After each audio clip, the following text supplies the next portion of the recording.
Donc, Monsieur le Président, Monsieur le Vice-président, chers collègues, la Convention pluriannuelle de partenariat 2025-2027 de la région avec l'Association régionale des fédérations de pêche est un dispositif essentiel que nous connaissons et qui assure stabilité et visibilité aux acteurs engagés dans la protection du milieu aquatique et de l'éducation à l'environnement. Nous saluons cette démarche et nous voterons évidemment favorablement cette délibération.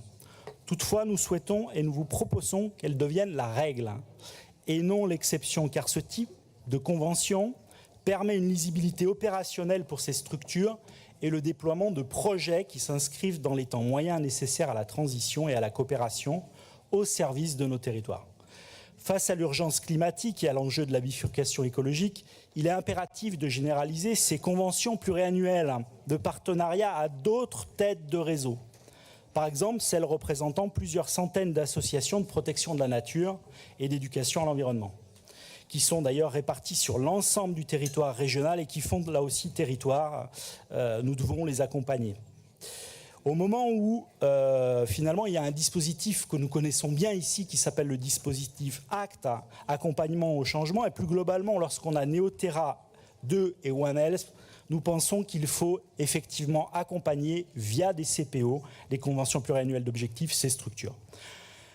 Nous constatons malheureusement avec regret que ce dispositif ACT, qui est censé accompagner la transition écologique, est dramatiquement sous-doté. On l'a dit en CPO, mais aussi globalement avec la baisse des budgets qui ont été votés de l'ordre pour le moment de 20% sur cette structure, qui fragilise effectivement nos têtes de réseau, pourtant reconnues pour leur rôle clé dans la mise en œuvre de Neoterra et de l'animation du territoire autour de la bifurcation écologique.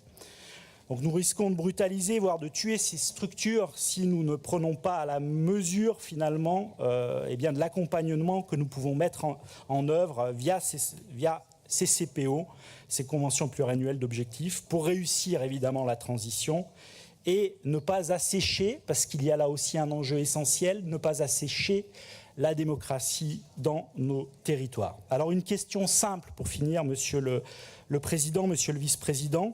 Allez-vous engager la région à généraliser ces conventions pluriannuelles d'objectifs aux autres têtes de réseau environnemental pour leur garantir un financement stable et à la hauteur des défis de la transition écologique et de Neoterra? Je vous remercie de votre réponse.